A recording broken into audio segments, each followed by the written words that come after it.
You finished Seraph at the end? Wait, what the fuck? I've caught up. God damn it! I fucking hate you. It's so good. Dude, how the hell did you... I'm on chapter 16. I don't sleep. I have issues. I guess so, but like that kind of ruins it for me because now you're like way ahead of me on that. Oh no, I'm not gonna say anything about it. I know, but I guess it's good. I'm glad you like it. I'm glad I can. I watched the first 2 seasons with Destiny, and then when it was done, they showed the end. Yeah, and then I looked up when the next season will come out, and that was like a few years ago when that season came out. Yeah. So I was like, oh, I guess I'm a manga only now. Yeah. And I went that route, and then my hunger can't be quenched. So but your whole description of it being like Bleach mixed with Berserk, that isn't really off. Like, yeah, that's pretty apt. Ultimately, like that is an apt description of it. Yeah, like, it's Berserk. Yeah, you think you know the tip of the iceberg, and then it keeps going like that.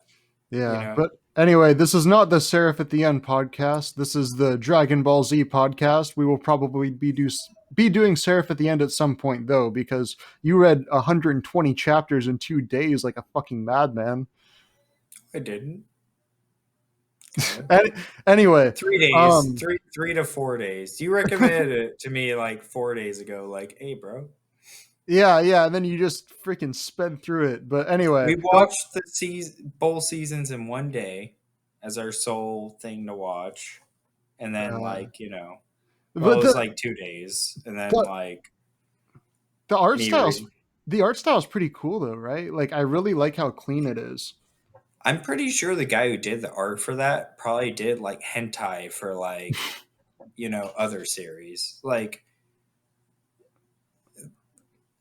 I don't trust artists who just break into the industry with great art, and you're like, what did you do to get that way? And they're like, sacrifices had to be made, and you're like what sacrifices? And they're like, I really like Mirai Nikki before I drew this series. And I was like, oh God, what did you draw involving what characters? Like, I told Destiny, I was like, most artists and okay, High School of the Dead was a straight up hentai artist.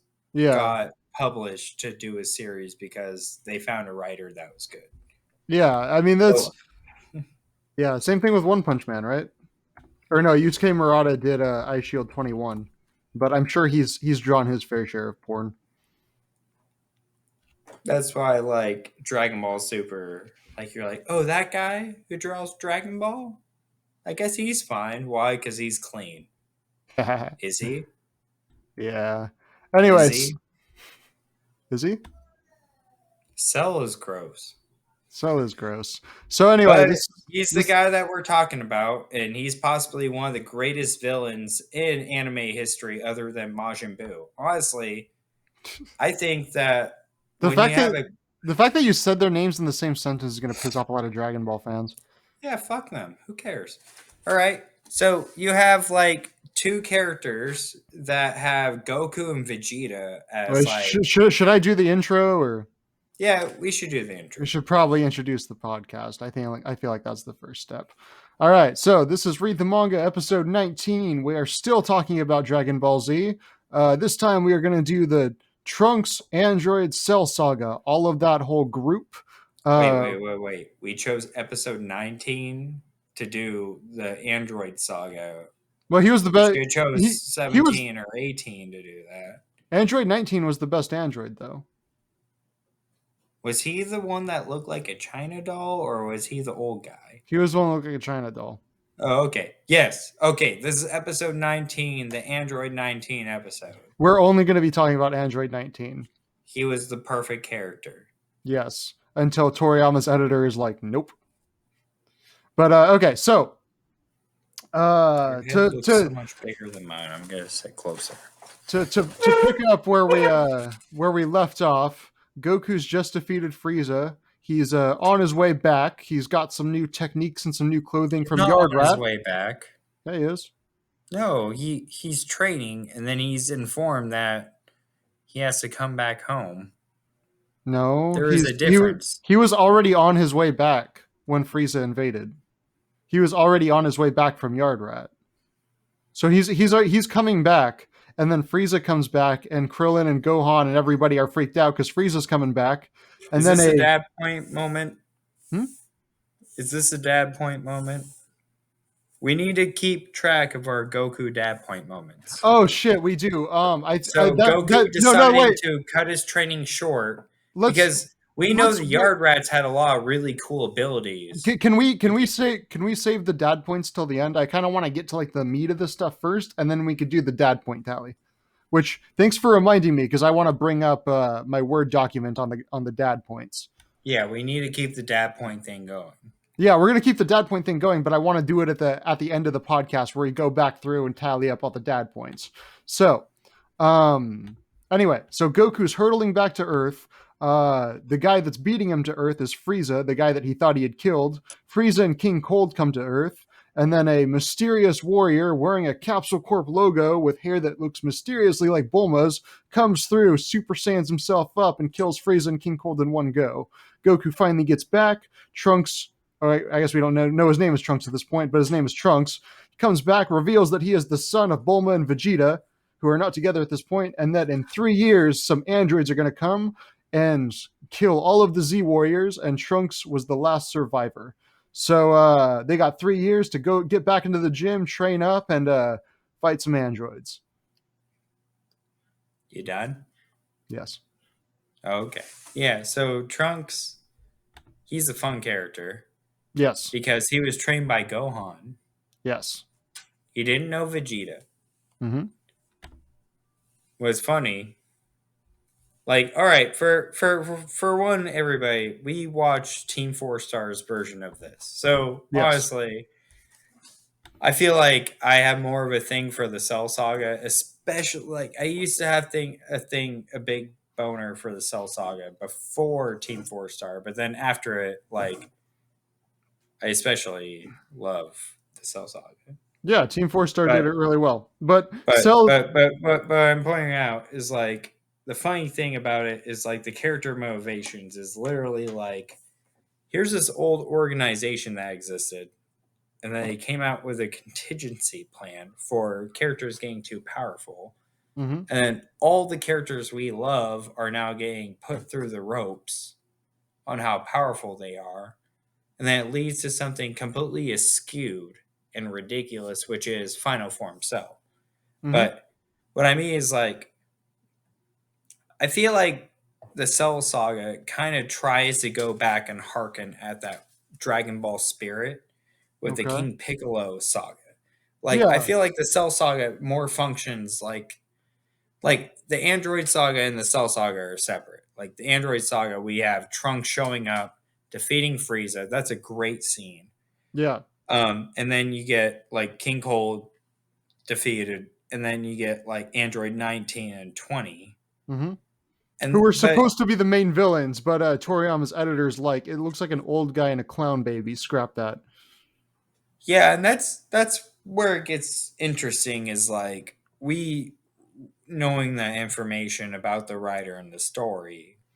Kind of does that change a lot for the story for you, knowing that they weren't supposed to be the main antagonist? Yes, and here's why. I think the Cell arc, I think it straightens itself out towards the end, but I think getting to Cell is a very messy process, and I think you could very much like it makes sense that there was a lot of behind the scenes struggles. For those who don't know, Trunks basically says that there are going to be 2 androids, and Android 19 and 20 were supposed to be the 2 androids. But Toriyama's editor was like, it's an old guy and some fat clown thing. Like, that doesn't look cool. So Toriyama scrapped those 2 and then brought in 17 and 18.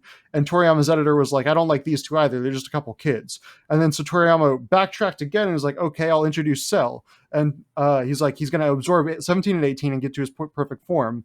And Toriyama's editor didn't like Cell's second form as like the dude with the big lips or whatever. So he's like, hurry up and get him into his perfect form. So like basically Toriyama just went through villain after villain after villain in this arc, scrapping them and creating this new villain until his editor finally found something that he was happy with. And sort of once Cell kind of comes into the picture, that's when the arc kind of straightens up. And I don't think it really reaches its peak until Cell gets into his final form, because each of Cell's three forms are very uniquely different personalities and character designs. And it just Yeah, like yeah, like one that's like, "Hey, hello, how are you doing today?" And then the other's like, "I'm gonna drink you." yeah, Like you have like the dude who plays music for like Space Ghost Coast to Coast, like Zorak, yeah. versus like Frieza with a Well, I headpiece. I've kind of I think it's kind of interesting because you know how Cell has the DNA of all of these different warriors, and Well, my idea is that he can only achieve certain personality traits only make themselves known because they're so prideful. Like the DNA is so prideful. Like Frieza's DNA is so prideful that unless the body itself gets to that level to awaken those cells, makes a difference. Like honestly, I feel like Cell's transformations and his composition more reflect Dragon Ball Z as a franchise as a whole up until that point. okay, yeah, that makes sense. That tracks. Because like I like the idea that imperfect cell and then semi-perfect cell and perfect cell kind of represent each of the fighters that they fight, whereas like imperfect cell has more parallels with Piccolo than like semi-perfect cell, who's like more arrogant and like talks a bunch of shit, has more parallels with Vegeta, and then perfect cell, who's like more of a fight junkie, has more personality traits in common with Goku. Like each And cell is kind of, Frieza. and Frieza, but like I'm just kind of looking Like at like, Perfect Cell was closer to Frieza than Semi Perfect Cell. Semi Perfect Cell is more like Saiyan Saga, Vegeta, and Nappa, sure, but which were the genetics that went into him. Like I know I'm the strongest and I can survive things, but I have to be sure. I guess like there was doubt. mhm. So we know that the last time there was a power level where there was doubt of what could happen was Saiyan Saga. The last time we saw that was Saiyan Saga. Like Yeah, Frieza Saga, Frieza never doubted his strength. Vegeta never doubted his strength. The Ginyu Force never doubted their strength. Also, Ginyu had, or was it Jiro had no. What the fuck is a Namek? Is also oh my yeah, second favorite line from this season. Team Force are like, yeah, what is a yeah. fuck? So, like, Well, yeah, my it's thing just though is more like Cell is speed running what he requires to be King Piccolo for this arc. Like, yeah. honestly, I It's feel like it's the it's the King same Piccolo story. genes superseded anything because, like, everybody thinks, like, oh, well, the Namekian genes, Namekian is a key word. They say the Namekian genes are what allow Cell to revive, along with the fact that the Frieza genes, the Frieza, and I put that in quotes because like we don't have a definitive name for his race, Mm, allows him to survive any mortal wound okay. because Frieza's race is apparently able to exist no matter what's removed from them. Yeah. So you sit there and you look at Cell, who's like, haha, the two mortal enemies that you've dealt with since Dragon Ball and Dragon Ball Z, which if you think about it, Cell's a perfect character to end the series on for Gohan as a protagonist, Hmm. as a third part of the book series, like Lord of the Rings, Fellowship of the Ring, Twin Towers, Well, yeah. So you know. sells like a End game culmination. for the Yeah. Gohan saga would be him dealing with somebody who's accumulated all the passive abilities that people he's learned from, Yeah.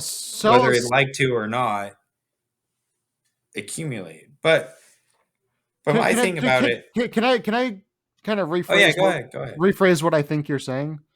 yeah. So you're basically saying that Cell is a culmination of all the villains that come before, both literally and figuratively, because he's got these personality traits of all of these different warriors, and he's also made of all the cells of all these different warriors. Whereas he fights Gohan, who is a warrior that's forged by all of the trainers and teachers that he has has come before. So they're essentially two fighters that come together as culminations of like everything that the protagonist side has to offer and everything the antagonist side has to offer. Is that kind of what the point you're trying to make? Yeah, it's kind of like the end game of Harry Potter is like Cell Saga. Like Okay. you have the character who shouldn't have ever been given any chance and has half a chance against winning against somebody who is perfectly dictated to win if all the circumstances met that specific point. Okay. Like Cell straight up says, like you're up against the perfect weapon. He doesn't even view himself as a person. He just views Yeah. himself as As the a means perfect to an fighter. end. Yeah, Yeah. he is the culmination of everything Dr. Gero wanted to create, and he's going to fulfill that purpose by being the strongest thing in the universe. He has no desire for anything except for just being the number one guy. Like Frieza's whole thing was like world domination, and he had this whole like organization that he wanted to keep control of. Frieza was trying to keep a tight hold on the galaxy and be the boss. Cell has no interest in being the boss. He just wants to know that there's no living being that can defeat him. And like once he's decided that he's beaten everybody, he's just going to destroy everything because he has no reason for it to be around. He's kind of just chaos incarnate of like, if there's no strong guys for me to fight, I'm just going to blow up the solar system. Which is impressive. Like you'd think like Bulma's parents could make a more powerful fighter than Dr. Gero. You would think. I think Dr. Gero, he seems like a guy that's almost too smart for his own good. Like his experiments tend to get away from him. Like he creates things that are too powerful and then turn against him. Like Android 17 and 18 were these things that were supposed to be like these ultimate weapons, but they ended up being failures because they were just kind of like assholes and didn't really care to listen to him. And they ended up betraying him and like destroying him. Same thing with Android 16, whereas like 16 wouldn't follow orders either. Like Dr. Gero just had this curse of like accidentally creating things that were too powerful and were beyond his control. So he is kind of like the ultimate like mad scientist Frankenstein-esque guy of like playing with nature What if and letting it get away from Frankenstein's him. doctor decided Frankenstein shouldn't fight? Well, Frankenstein is the doctor. Frankenstein's the guy. I said Frankenstein's doctor decided Frankenstein shouldn't fight. Like What do you mean by that? Frankenstein's monster. But Oh yeah. Oh yeah. Yeah. apparently nowadays Android 16 was actually Android 21 and Dr. Gero's son when they weren't androids. Didn't they And rip that off from Team 4-Star? I don't know. I would actually welcome a writer. You all right?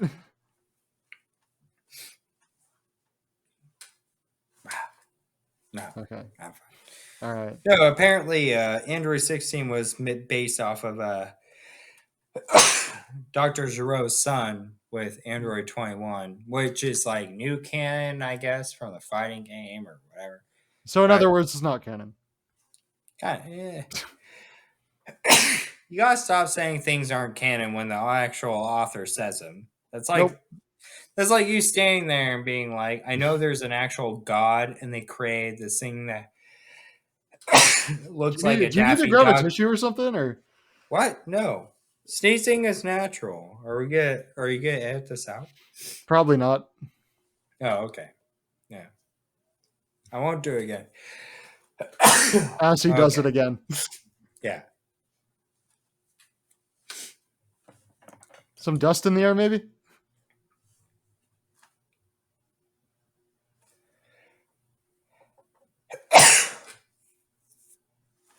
Stop tickling me. I'm good. But Right. what were we talking about before that? Dragon Ball Z. Oh wait. Okay. Dude, if you need to go up and go like sneeze for a while and then come back, that's okay. I can edit this out.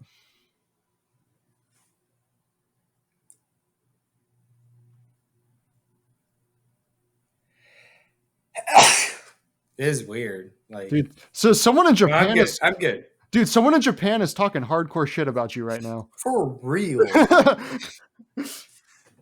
But No C's. No C's. Yep. Dude, go somewhere and sneeze, bro. No C's. Okay.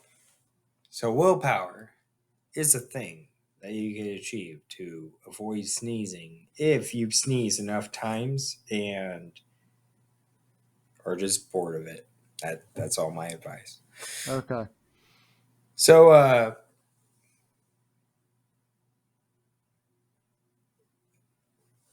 yeah, so I think Ichigo's a pretty good Soul Reaper. Like, you know, uh he takes the job seriously. We're doing a Bleach podcast, right? Mm-hmm. Yeah, Oh, okay. we just sneezed ourselves into the next series. Oh shit, you're right. Wait, is that a spoiler to our fans that we're doing a Bleach podcast next? I Yeah, think we're doing Bleach next. I said we were doing Bleach on the last podcast. Yeah, you did, but I wanted to do Seraph at the end, but like I somebody wanted to do fucking that too. sped read that shit. Like I can't keep up with that. I But only did it because I love it. yeah. But okay. So we were talking about the personalities of Cell, how they contrast with the main characters. Let's talk about Gohan a little bit, about kind of where he fits into this arc, because this is like his arc. That's a Cell like stages thing. Like, and even Cell is in existence. Like, I feel like the Cell saga. I get like after you say like the whole like there's the old guy androids, then the young androids, and then Cell. Mm-hmm. But like, I want to point out what was Cell's introduction into the arc. He destroyed a city. He annihilated all the life in it, But not the way we're used to. like a Saiyan. We're used to But he guys. didn't blow it up like a Saiyan. He did Yeah, he drank people. creepily, Yeah, which he was is a more like a Piccolo. he's a well, not really. He's a different kind of villain than what we're used to because we're so concerned about the raw destruction that the androids are going to cause that nobody's looking at the other way at this thing that's going and quietly murdering people. We're not used to quiet villains in this show. We're not used to guys that have a subtle touch, and that's why Cell's kind of interesting at the beginning because he's kind of creeping around in the background, drinking people up, becoming more powerful. Whereas like a typical villain would just come out and announce their presence by blowing up a city outright. Well, you watch me drink that guy. Yeah, he drinks people. That's the thing, though. Like you said, like he's a more subtle villain. At That first. he passively builds his power until he has to actually like aggressively build his power. Yeah. Which like the first thing is he takes on Piccolo. Mm-hmm. Well, yeah, he takes on Piccolo, and then moves on to like, and that's what I think about the Cell Saga. That's really funny. Is I feel like it's the one saga where like power levels actually come to matter. Mm-hmm. The whole Venn diagram of who beats who, or rock paper scissors of who beats who. Like Goku can beat Piccolo, but Piccolo now merged with Kami, which makes him stronger than a Super Saiyan, which now makes him weaker than Cell. But Cell is weaker than Trunks. But blah blah. Like there's so many like arrows that point between who could beat who in this arc that really comes down to who is in the situation to deal with who. And I think Well, that's what's important. Like the only reason Cell made it to his final form was because he lucked out that he was dealing with Vegeta. If it was Piccolo and Trunks there, solely being like, Trunks, look, you're the only one strong enough to just fucking like blow up the plane and kill this guy or whatever. Like, yeah. that's the thing. Every character is planet buster worthy by this point. That's what gets me. Is like when we're looking at this part of the plot, we are looking at Krillin could at like the end be like, fuck it. Mr. Breves, get on the spaceship, take the Dragon Balls to space. I'm gonna destructo disc the planet and wish for everybody to come back to life. And then like it's done. Like, but it doesn't go that way because there's the honor in fighting. There's the fact that like I don't know. Like, Well, okay. So I'm gonna expand on what you're saying a little bit. yeah, okay. So Please help me out because, like, other than Trunks' reasoning to come back and make sure that the future doesn't end up like crap, all the other characters treat it as like a buffet for fighting from that so point. basically, I think what you're trying to say with power levels is that everybody's stronger than Frieza at this point, so everybody could blow up the Earth easily. And they lampshade that. They talk about it. Whereas like Goku's like about to fire Kamehameha, and they're like, he can't fire that directly at Earth. That's going to blow up the planet. So basically, every big energy blast is strong enough to blow up the planet. But this is kind of cool because this is when like the fighters have to start to learn fighting more carefully because of how destructively powerful they actually are by this point, and like have to start like angling their attacks so that they go off of the planet instead of going directly down at the planet. So we see Because more technique and thought yeah, into it. because I there's a this is the arc where I feel like the power scaling kind of gets away from Toriyama a little bit, where like everyone's stronger than the last guy, who's stronger than the last guy, who's stronger than the last guy, and But Frieza for was Endgame, like in mind, if you thought the Cell Saga was the last saga to exist, would the power scaling be that too off for Endgame power I don't scaling? I think it would be totally in line with Endgame power scaling if you expected this to be the last arc. sure, but I don't think that's necessarily my problem with it. I think it's just that it happens too fast. That, and this is also a symptom of Toriyama having to change villains constantly because of his editors. Of Well, it's like also a symptom of him putting out tools in his universe to expedite things. like the The time hyper chamber and the fusion the with time Tommy. burst And sphere in time is obviously like something that any fan could cut to. Like, well, if Krillin went in there for a year, he'd be like super Krillin. Like, why does he do that? It's like, I don't know, because the writer hasn't done it yet. You know, but but but to just to kind of finish my point, yeah, basically what I'm trying to say is that if you look at just the pure power scaling, it happens so fast that one guy is more powerful than the next guy is more powerful than the next guy, and obviously Toriyama had to do that to get Cell into his perfect form and have like the main villain or whatever. But it also kind of like it kind of deflates villains like Frieza and the androids and stuff because like this is when it starts to get to the point where when you look at the Sand and Frieza saga and you look at how the fights go, the power of the fighters is always kind of measured based on how much destruction that they can do to the planet at any given time. And when you get to Frieza, he's kind of the pinnacle because he can actually destroy entire planets I easily. could detonate Whereas, the planet. but with the Cell Saga, it gets kind of harder to show that power increase because everybody can blow up the planet. So it becomes a thing of like you're not really measuring feats at this point. You're just saying this guy's stronger because I say he's stronger. It doesn't really change the way that they fight. And that's kind of the problem that I have with the power scaling in Dragon Ball Z. But and that's where I Well, feel like because the it really starts to benefit become a that the problem. characters that are introduced during that part where you're like everybody could blow up the planet is the fact that it's like, imagine if you're like the Hulk and you're like, I could destroy this entire apartment complex with my bare hands, and they're like, but would you? You'd have nowhere to live, and he's just like, oh, I wouldn't do that. Like, Yeah, it's kind of that concept. But they have but incentive not to my blow it thing up. about the Cell Saga is like up to the Frieza Saga, you get Super Saiyan, Mm-hmm. you get the culmination of all previous arcs of Dragon Ball Z come out to Goku achieving this form is Mm-hmm. what most fans would think. Like, I feel like honestly, I am jealous of people who had to read the Cell Saga and Android Saga week by week. Mm-hmm. I feel like that would have been so great. Just like no knowledge. Cause like I knew about Future Trunks before I even read the Majin Buu saga. Yeah. Like or watched it because I played a video game with a friend when I was a kid Yeah. and I was barely through the Frieza saga, and then I hear like Vegeta has a kid. Well, spoilers don't matter. Everything's just more badass information. Mm-hmm. But like when you actually get into it, it's like week by week. I think the Cell saga is the most intense saga you could be part of. Especially with the fact like we've stated like, there is A villains and B villains and C Cell, right? Because it was. the first androids and the second androids and the third, I'll, see. So, I'll, I'll, I'll give you that one. Sure. but like just like how I love the Majin Buu saga, where it's about a villain that uses his whatever information, techniques, and whatever available to survive. That's why I think Cell Saga is cool. Is because like Frieza Saga, Frieza rolls in and is like, everybody on this entire planet is weaker than me.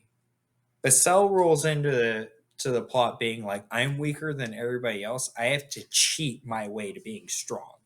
Mm-hmm. And that's what I think is cool about Cell. Is like once he gets the perfect Cell form and he's all like, "Hello there, you're so weak. Why are you so afraid?" It's like it's kind of contradictory because if you thought of him saying that in his imperfect Cell voice, his first like, "Hey there, what are you thinking? Yeah, you like my lips? They're super hot. Yeah. I got a nose now, and oh, I don't have ears, but I got pecs and I got a cup." Ooh. Well, Like, if you're like thinking about the manga, you don't know that Cell's voice sounds like that. no, no. like like like But you're wait, just as you see them change, like even like believe me, I've read it and like I've tried to think of like what would be the consistent voice through it all. Mhm. And honestly, I think it would be great if you had one voice actor just go from like, well, of course couldn't talk this way because I don't have lips. And now I Yeah. have lips. And now I have lips. Well, yeah, Definitely. they changed the Yeah. voice actor for each form because like it's supposed to mirror the appearance and stuff. But like I feel like it would be Okay, the hilarious. fighting games when you play as Perfect Cell and he get hit, he'd be like, ah. Yeah, they didn't change the voices for that. Yeah. But just reading the manga, like if you're reading it and the anime hasn't even come out, you could put any voice you want onto Cell. You could make Imperfect Cell sound like William Shatner and then Perfect Cell sound like fucking Steve Buscemi if you want. Like it's all just up to the reader's imagination. They never say what Cell's voice sounds like. The animators just assume that he would have a different voice through his different forms. The problem is that with Japanese, depending on what kanji and katakana you use, dictates a formal, informal mood and etc. Mhm. It's like Mr. and Mrs. and you could tell if somebody's talking fancy and rich versus like poor and stupid, like Ebonics over here, Yeah, like like y'all and what's up, like yeah. so, like like I feel like as English readers and watchers of the series, even if we watch it subtitled, Hmm. you know, um, we're going to deal with things where it's like, so when he's introduced and then transforms, obviously gets different kind of mindsets and his like speaking kind of changes. Like when he Okay. first starts out, he's very aggressive, like kind of Piccolo Jr. Then you get him to semi perfect form, and he seems like Saiyan Saga, like Nappa and Vegeta, and like Ginyu Force people, where they're like, it's incomparable that I'm like, or Well, inconceivable that I'm weak. And then so you get you're him to perfect form, and he has the like kind of like calmness that Frieza had, that Goku had, and Vegeta and Piccolo all had at their peak of their strength. Like that kind of like condensate, like it wasn't but condescending. It was just that kind of like this is what every character ever felt at this point. so Now I'm at that point. I have a So question about like the I have I a think the question about thing the about point you're trying Cell to is like make. he kind of cheated his way through all the power ups that like Frieza had his final form that he had to work towards. Goku had to see some baby I sacrifice. I Vegeta did off screen I stuff. need to Piccolo cut had you to off, do his Corey. stuff, but yeah. I no, I have a question for you. Oh, okay. I'm trying to figure out about the point you're trying to make.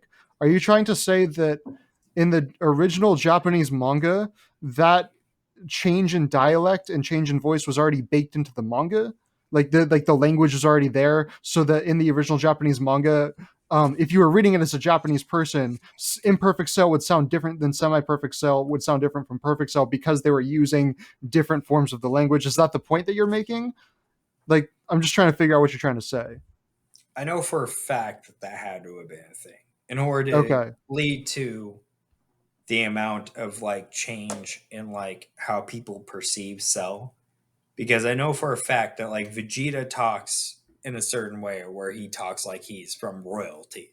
Okay, and So that's in the manga. he uses certain things But like that's in the language of the manga. You're not like you know no, this. I'm not bullshitting. Okay. Like I like I know for a fact that when characters of lineage talk, they talk with like the same kind of dialect a character or a person of lineage would talk, because that's the thing. Like it's kind of like really hard to describe for American people, because like we don't have like we have y'all, but it's Yeah. like, you could have an old southern lawyer be like, y'all don't understand that I'm a well read. Like in Japanese, they have like different hierarchies for what you can use, like for certain things. Yeah, but so I guess But what I'm saying is like, to make a comparison, it would be like if you were doing it in like England, like Vegeta would talk like a member of the British royalty, and Goku would talk like some lad from Liverpool.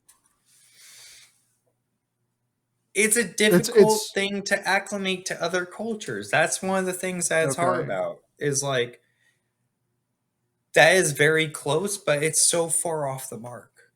Yeah, The fact I of it just is like the way you speak and the way you refer to people is like completely different industries. And those okay, industries are your class. But okay, that's what I'm saying. It's like you call somebody like a boom mic operator, and obviously people in the film industry think like you don't know what you're talking about. They have a specific name for that job. I don't know. But okay, like like I a wouldn't know production that. assistant. Yeah. So but like that's the thing that gets me about Cell. He shows up and he annihilates a city out of Mm-hmm. nowhere. Piccolo is Mm-hmm. the first one to show up. Yeah. It's kind of weird because like Saiyan Saga happens, Mm-hmm. and then who's the first one to see somebody who like fucked up an entire city? Piccolo.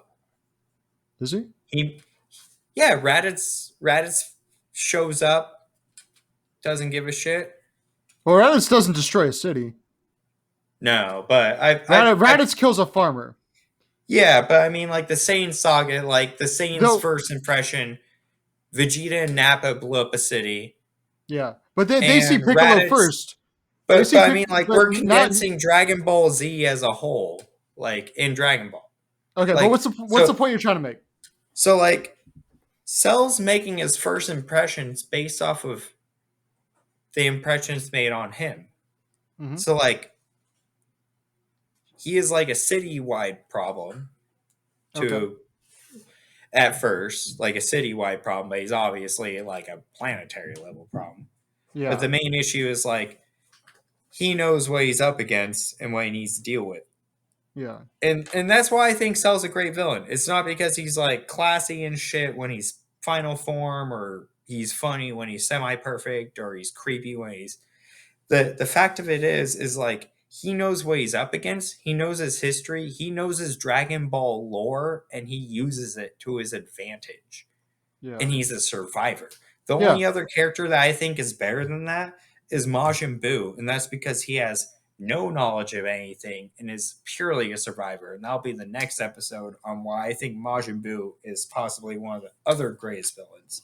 But yeah, Majin Buu operates purely on instinct, whereas Cell has a lot more drive and vision to like become something. Yes. He's got ambition. Until he gets to his perfect form, he's just like, well, I don't know what to do anymore. And then Gohan's like, let me help you out. Yeah, how about I Nothing. fuck you up? But so actually I want to talk about Gohan because this is like very much his arc. This is the passing of the torch arc between Goku and his son. This is the arc where Goku's like, I can't save the world anymore, it has to be you. And Gohan doesn't know that until the very end. So just kind of let's just look at Gohan's evolution as a character so far. He's introduced as a Sand Saga in the Sand Saga as like a powerless kid, is given off to this green guy that used to be a villain to train to prepare for the Sands, becomes a powerful warrior in his own right, goes off to Namek to find the Dragon Balls to resurrect his friends. On Namek, starts to awaken some of his hidden power and becomes like powerful enough to fight alongside Goku and Vegeta and Piccolo and everything, and essentially be one of the guys, be one of the adults. And then by the Android saga, at the beginning of it at least, he's kind of brushed to the side again while the adults fight. And a huge part of the Cell saga is him being treated like an equal to the rest of the cast and going into the time chamber with Goku and basically being trained up to be a warrior on par with all of the other guys. But him sort of being able to realize that even though he's a kid, he has this latent hidden power and that he's gotten more potential than anybody else around him, even though they're much more experienced fighters. And I think that's kind of interesting because you look at this sort of father-son dynamic that Goku and Gohan have and contrast it to what Vegeta and Trunks have. Granted, it's kind of a different situation because Trunks is like Vegeta's son from the future, but I feel Trunks like is more Bulma's son than Vegeta's. true, but there's a lot of aspects of Trunks that I feel like are sort of Vegeta-esque, not just his ability to go Super Saiyan. But yeah, you're right. He is more Bulma's kid. But I don't know. Just as it goes on, you get this kind of like almost passing of the generational torch moment as these kind of younger fighters are taking up the mantle of their older counterparts. And I feel like that's kind of interesting that Trunks ends up being a great foil for Vegeta and Gohan ends up being a great foil for Goku. Yeah, like you think like everybody always wanted to know what it would be like for Goku and Vegeta's son to meet, probably when they first fought, Mm-hmm. back when the manga was coming out. Yeah. Like, what if Vegeta has a son? And Yeah. then you get to that point where you have this character that comes out, the possibly coolest character in Dragon Ball, Mm-hmm. Trunks. That's what I wanted to point out. Trunks is Trunks had one my cool moment. fucking favorite character of Dragon Ball Z as far as lore is involved. Yeah. Because his mere instance of character is the most Dragon Ball respecting in spirit character you could have. Yeah. Okay, he is the Yamcha of Dragon Ball Z. And That is not Yamcha by a the end, compliment. Yamcha by the end of Dragon Ball learned all of the cool ass shit that they knew in Dragon Ball. He put Yeah. himself through that. Why? Because he was a weebo for all his friends. You know, that's Yamcha. He learned the Kamehameha, nobody gave a shit. Like, Yeah. he used that in the martial arts tournament. He used it You before know? Krillin. Yeah. Krillin was inspired He by just like, Yamcha to do the Kamehameha. Yeah. He just yeah. did it. No one expected him to do that. He still Yeah. got his ass kicked by Tien, but Yeah. I don't know. He pulled But off a Kamehameha. like, my thing about Trunks is like, you look at the fact that he went through the de facto actual OG timeline. Goku dies of a heart attack. We've all been. I'm sorry, Zach. You hate Dragon Ball Super, right? I don't hate it. I just don't think it exists. It doesn't exist. Neither does anything after the Cell Saga or Frieza Saga. Because they changed the The timeline. real timeline is that Goku dies. Yeah. The original Trunks timeline needs to be drawn out and finished, and that will be the only canon we have. Because the Yeah. one that we enjoy is an alternate universe. So Toriyama really liked Terminator. That's pretty clear. The whole plot of a dude from the future coming back to save everybody from these robots that are going to take over. I feel like Toriyama just leans after the Frieza saga. Well, okay, so like Dragon Ball was about like mysticism and martial arts and stuff, and obviously Toriyama comes in the Sand Saga and just makes Superman 2 and then leans into like the fucking like hardcore science fiction aspects, and then by the Android Saga he puts everything back on Yeah, the Earth Frieza where it's Saga not was like a where it's combination not of aliens with the Godfather, where the where it's not Godfather was the alien from Aliens. yeah, exactly. It's all of his fucking movie references coming out into What was one. it you said? But That we always used to talk. You said that the Android and Cell Saga would always be like Terminator mixed with what was it, the Matrix or something, like a Deus Ex Machina kind of thing or Yeah, whatever. it's just it feels very Terminator to me of like this dude coming back from the past who's like the son of one of the people in the present and basically coming back to warn people about these robots that are going to take over in the future. It's all Take like these pills if you want to live, and tell my mother to stop looking at my ass. yeah, but like Trunks has a very Kyle Reese vibe of this guy that's like he's a badass in this time, but in the future he was severely overpowered by the machines. And he knows for a fact that whether he changes a time that he's changing or not doesn't actually change his own time. Like Yeah, he makes it clear, Trunks is like, I'm gonna go back to my own timeline. yeah. And everybody's like, what's that mean? He's like, well, I'm stronger than when I left my timeline. When I come back, I'll be stronger, but my world will be the same no matter what. That's what I love about Trunks. He went out of his way to do that out of some personal reason. Like, I don't know, maybe for. I always feel like it was for Gohan. Yeah. Like, everybody thinks, like, I don't know why, like, Trunks's reasoning has always been defaulted to just like generic, like, anime protagonist reasoning, like, the world's garbage and I need to save my friends, or it's revenge for my master or whatever. But I always feel like he went back to that time at that time because he wanted to prevent Gohan from going through that trauma. And he I think thought he that's a huge prevented part of it. it. I think that's a I huge part of it. I think he was all ultimately trying to be like a vaccine or like a defer to that problem. And that's why like it kind of works out for like the changes, like even though we know meta wise the editors didn't want old people, young kids, they're cool with the lizard guys sucking people through their Yeah. jaws, disgusting assholes. but Yeah. uh but yeah, but uh it's one of those things where let's just forget that. We'll go over it with the plot, and Toriyama's worked really hard. So it'll just be like, it's crazy how you could have good intentions but change things. Like they infer that Trunks going back in time and doing that stuff changed the fact that Jiro 19 and 20 wouldn't have normally activated 17 and 18 because in the last timeline it was 17, it was 19 and 20. But then you look at History Trunks, it was 17 and 18. Well, So it's no, like, no, no. So I think you got the timelines confused because in the original timeline it's 17 and 18, and then no, no, I Trunks know that. But it the current timeline, it it ends was up being 19 19 and and 20. 20, and then they Yeah, activate 17 and 18. yeah. And Whereas then in Trunks is is it like, these were supposed to be. So Trunks was saying it was supposed to be these two androids, or did he say he wasn't expecting 17 and 18? no? Trunks went back, saw the 19 and 20, and is like, "What are you guys fighting? These aren't the androids."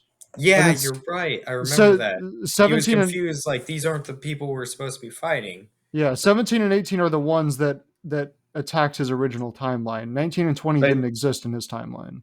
but it's because he went back and fought King Cold and Frieza. Yeah, he fucked up the That timeline. was the He butterfly step yeah, that caused he those two butterfly to pop affected up. it. Yeah.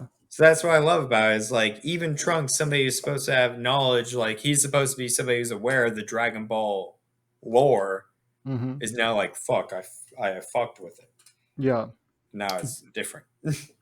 So okay, can we skip ahead a little bit because I want to talk about Gohan a wee bit because like I said, this very much feels like his arc, but Oh yes, and I love Gohan this arc. And I remember in our last episode, I was kind of stretching over to this arc about the whole Piccolo and Gohan connections thematically between the Saiyan saga Piccolo and Gohan versus the Cell saga okay, Piccolo and Gohan. but yeah, so basically, I like Gohan's arc in this, but I don't like it as much as a lot of people do, because I feel like in this arc, his whole thing with fighting Cell and not wanting to fight and not wanting to like use violence and stuff, and Goku kind of ends up like helping him, like, well, Goku and Android 16 end up helping him like awaken like what's inside of him and unleash his inner rage and fight Cell or whatever. But I kind of like the way the Team Four Star did it a little bit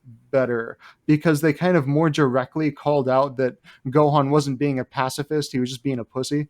Like they were basically like, dude, like pacifism doesn't work, at least not in this situation. Like you have to fight, you have to find that strength within you, you have to do the thing that you know is right, and you have to kill this bug thing.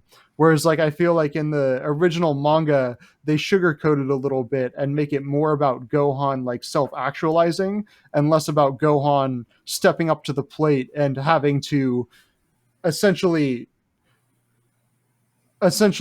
like, I guess, okay, so the original manga isn't really criticizing Gohan's core philosophy. It's more basically saying like you have to step up this one instance and do what you need to do, and do what you need to do is right. Whereas Team Four Star was criticizing more Gohan's entire philosophy up to this point, which I think is a little bit more interesting that they added that in there. But I How don't old know. is Gohan at this time? They say he's teen, but he's not a teen. He's like If it 11. if you go by the timeline, then by the time the arc starts, he's 10, and then you count the year in the time chamber, he's physically 11 when he fights Cell. So here's my thing. I feel like it is reasonably depicted, Okay. and I feel like it's kind of a diss on series where it's like an 11-year could immediately just be like the stake of the world is bigger than my own life. I don't Yeah. care about Play-Doh or arcades or what. I don't know. But he's also older than that in fight years, because he's been fighting since he was 5 years old, and he's been fighting against like huge big time villains since he was a kid. So like he's matured We're faster talking as a about fighter. a character, Gohan, a very interesting character. I feel like I hate people who are Gohan haters Yeah. because I'm like, Gohan's a really good character. Like he has depth.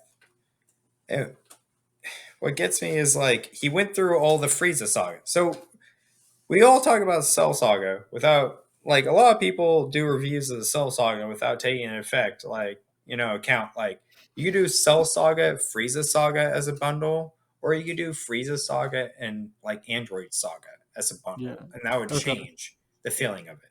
Like Yeah. you have that 5-year old go through all of the shit on Namek, and then it's like a little bit of a break, and then some future kid comes back and kills a guy who you thought you killed, and etc. But like, hmm,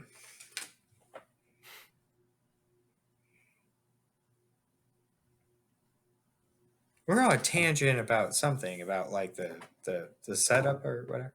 Okay, Okay. so you okay? What's up? No, just I was. It seems like you were trying to make a point, but I'm not sure where you were going. Well, my point was like Gohan isn't like just some pussy or a bitch or whatever. Like he's 11 years old, even with the time chamber put in, and that's being put in a year for just straight physical training with his dad, who is like socially inept as is, and like his Mhm. social dictation is like probably like 25% Goku, 75% Chi Chi.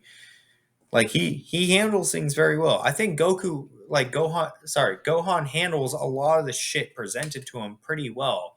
Yeah. Like he does it just like that's why people like diss Gohan. I'm like, dude, Gohan's like the Goku, like the kid Goku from like Dragon Ball.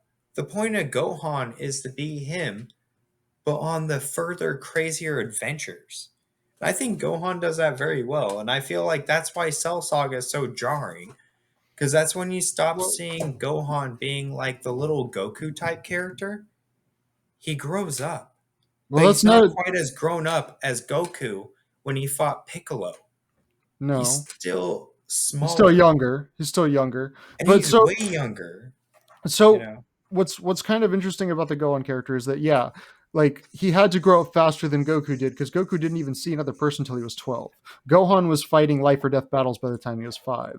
Whereas when you look at kind of like what's going on with Gohan as a character? He's very different than Goku. Gohan never wanted to be a fighter, really. That was kind of just thrust upon him. And that becomes very clear in the Android saga, where he doesn't even realize that he's supposed to go and fight Cell because Goku had never told him that. Goku just sent him out there like, hey, go fight Cell. So Gohan's problem when he was fighting Cell wasn't a lack of power, it was a lack of confidence. Gohan didn't have the willpower, the spirit of a fighter, because that's not who he ever wanted to be. He always assumed that Goku would be there to kind of fight and like take care of the bad guys for him. Whereas Goku was trying to teach him, like, hey, like, I'm not always going to be here. You're going to have to learn how to do this by yourself. But Gohan, as you see in the Buu saga later, he's not somebody that's interested in fighting and getting stronger and surpassing his own limits. He wants to just chill and have kind of a quiet, peaceful life. He's not a fight junkie like Goku and Vegeta are. He's much more peaceful at heart than they are. He's much more okay with just kind of sitting back and being a scholar and fighting occasionally. And that was the thing that's why Gohan's arc in this is so much more powerful than something like Goku beating Piccolo. Because with Goku, it's like, yeah, of course he's going to beat Piccolo because Goku always wants to get stronger and beat the next guy. This is why Goku lives. This is why Goku gets up in the morning to fight these villains. Whereas Gohan, he doesn't want to do this. He doesn't want any part of this. He's stepping up and doing something that he doesn't want to do because he has to do it. He doesn't want to be a fighter. He is thrust into this situation where he has to step up and let himself loose and be the fucking savage that he can be, you know? Like, and that's what's so interesting about the Super Saiyan 2 is because the Super Saiyan 2, I feel like changes Gohan's personality in a fundamental way, where it turns him into like a Goku and Vegeta, where he becomes kind of a thoughtless battle junkie and just wants to destroy everything in front of him. And I think Goku, when Gohan becomes that, and Goku's like, hey, Gohan, just finish Cell, just like get it out of the way. And Gohan's like, no, I want to make him suffer. Goku has that moment of like, oh crap, what did I become? Like, what did I do to my son? This isn't who I wanted him to be. This isn't who he wants to be. He's Which not is me. funny because even Goku looked at Gohan and was like, get out here now before I lose sense of myself, as he Yeah, was Super Saiyan on Namek. yeah. But that's who So, Goku is. That's not who Gohan is. but that's what I mean. It's like Goku in that moment realized like shit, Gohan went past the point of no return, just like I did, like Mm-hmm. what I feared I would do. Yeah, exactly. And Goku Goku realized is that not as stupid as everybody fucking thinks. He he's knows not. things, especially when it comes to fighting and people's feelings. Goku has never been stupid. Goku's naive. You could ask him a That's the difference. hypotenuse, he'd be like, that doesn't matter. But you could ask him, like, what do you think's up with that guy? And he's like, he's probably upset. Let me go talk to him. Yeah, You figure go. it out. Like, he's a very person based character, not concept, but like people based. Well, That works with him. And that's Goku. why Gohan is interesting because, like, he comes from somebody who's supposed to be kind of a hick, and then they push Chi Chi to be like the more like I want to have a anchor into civilization as a human being and keep him Well, educated, you know, just like a normal mom kind of thing. And then like the big kicker is when Gohan goes to Namek with Krillin and Bulma and like comes back from all that. Like, I don't know. Like, I feel like when Gohan went and did that, he kind of became a Dutra protagonist or a co-protagonist. Deuteragonist. Like, yeah, That's what's called, right? But like yeah, I feel like Gohan. Like, I wish Gohan was like. That's the thing we're talking about.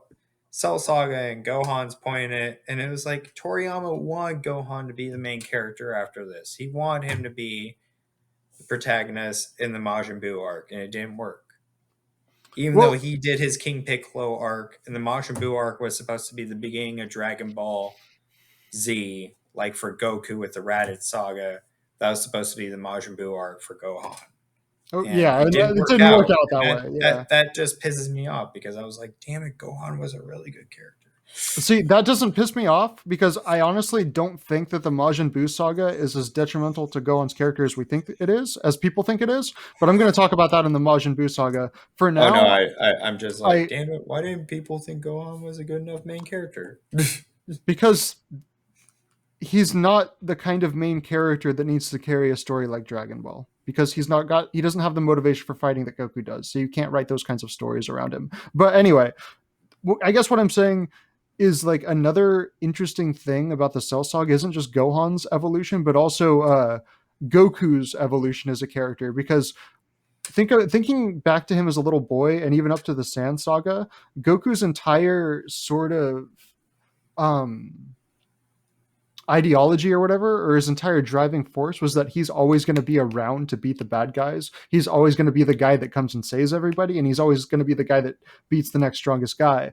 And in the Cell Saga, he kind of realizes that he's not going to be able to do that forever. And I think that's part of why he sort of sends Gohan in there, probably before he was ready, as like kind of a thing. Like this is like the first time, even though Goku fucks it up pretty bad, this is the first time he starts thinking about the long game and not being so short-sighted and kind of being like, okay, maybe I should have a contingency plan and have people here that can protect the earth when I'm not around. And I feel like he kind of, this is where Goku didn't really understand Gohan as a son, because he hadn't been around him for that long. This is when Piccolo understands Gohan better than Goku does at this point, because Goku assumes that Gohan's going to willingly take up that mantle and be the next guy, even though Gohan has no desire to be that. And there's very much a disconnect between Goku's plans for Gohan and Gohan's plans for himself. And I think that's a huge thing between their relationship between of father and son that kind of comes to light in this arc of like, you realize in the Cell Saga that Goku doesn't really know his son,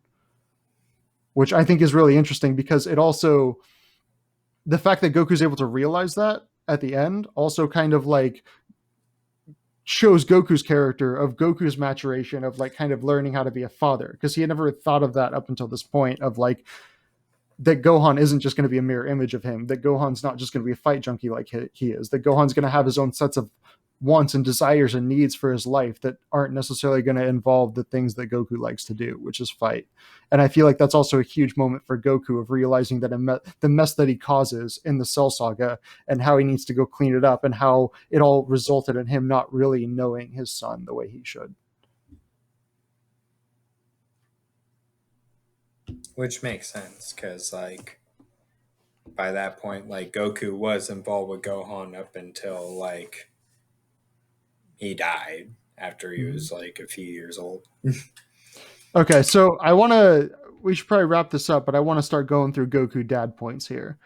So Goku's first act, when he's flying back from Yard Rat, and he decides to let Trunks handle things because he senses him as he's heading back, and he's like, I'll be there in a couple hours, I'll just let this guy do it. Is that a good dad point, or a bad dad point, or a neutral dad point, of like not immediately teleporting to Earth and saving everybody and leaving it in the hands of Trunks? What do you think? I guess it would be like if I let friends that didn't know you go and show up and bring food ahead of time, and I didn't let them know, and they'd be like, bad on you for not letting us know this kind man was here in good conscience. So Goku could have easily used King Kai to let everybody know, hey, Trunks is a good guy, don't worry about it. Or he could teleport there and settled it. Yeah, but so do you think that counts as a bad dad point, or are you going to put that as a neutral because he knew Trunks was there and was going to? I'd say it's neutral. Like, Okay. It's literally like, oh, I get there early or late, but somebody else breaks a pinata. I don't care. Okay. And then I guess going forward, there's not much interaction between Goku and Gohan until like Goku gets the heart disease and passes out. And then Goku wakes up, bringing Gohan into the hyperbolic time chamber. I'm going to say neutral dad point, because obviously like they were both willing to go train. But in the hyperbolic time chamber, I'm actually going to give Goku one good dad point, because I think he actually trains Gohan really well and takes a year to kind of spend that time with his son, even though he probably didn't get to know him as well as he should have, because they were like, training for Cell. But I think the fact that Goku is able to push Gohan beyond his limits, get him to be a Super Saiyan, but not train him like the way Vegeta would and just beat the fuck out of him, I would put that down as a good dad point for Goku. Yeah, I'll give him that. So I got Goku at 4 good dad points right now if we accumulate Frieza Saga as well.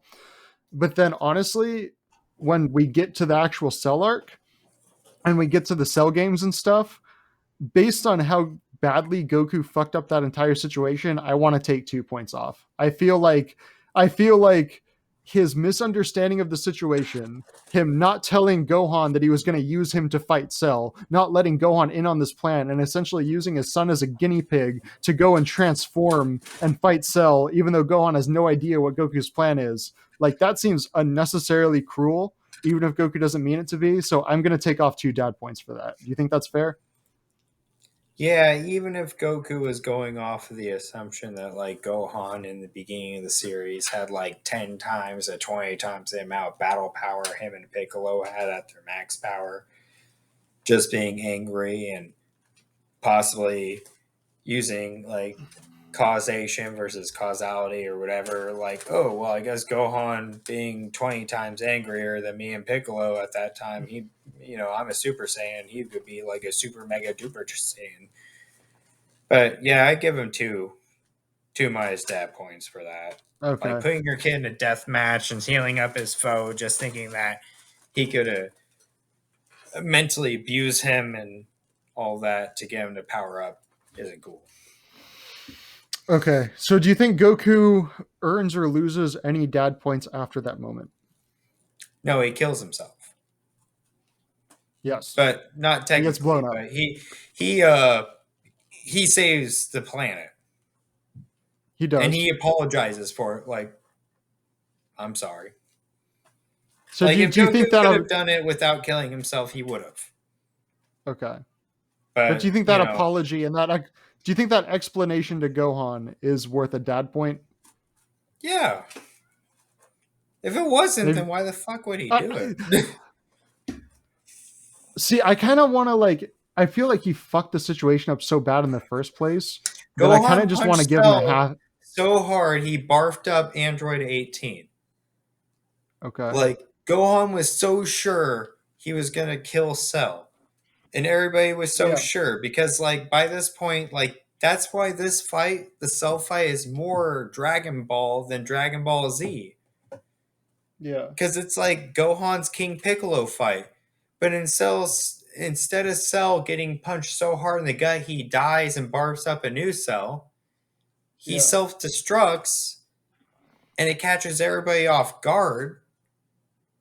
And so Goku, he takes him to King Kai's planet. That's hella funny. He could take it to the Yard Rat planet, right? Like, does he self-destruct or does he cell-destruct? He self-destruct.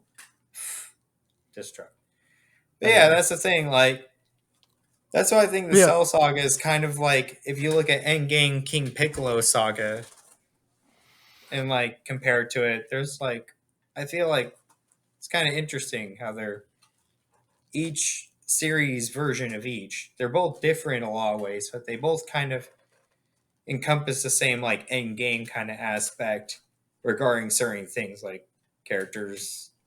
I don't know. Like, it was both a gut shot that you thought ended things and it didn't quite end things, and it led to like an epilogue where things had to be ended. So okay. Anyway, so I'm gonna go ahead and what do you think? Put him down for a half dad point. Yeah. Bye. Okay. Wait, Corey. Wait. Let's just end this right here, and then you can go to the bathroom and do what you got to do. Okay. All right. Ready? So, this has been our episode on the Cell Saga. Next week we are going to come back with the Majin Buu Saga. Until then, watch the anime, but read the manga. Yeah.